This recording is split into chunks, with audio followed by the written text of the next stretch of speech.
Well, today I started my ninth day. I got to my campsite around 6:30, I want to say. What I'm struck with yesterday, apart from that god awful climb I had to do, it took me about 10 hours, I want to say, that I came across some PCTers that I camped with at Onion Valley. So it kind of shows me that everybody's hiking their own hike. And what I'm realizing now is that you have to listen to your own body.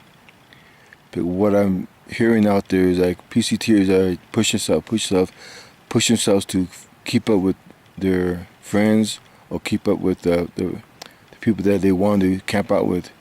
They're suffering a lot of injuries. Right now, I'm gonna try to get up to Mather Pass, the base there, and hopefully go up and over. If I get up and over, I'll be set myself up for Bishop Pass in a couple of days. So we'll see what happens. Stay tuned.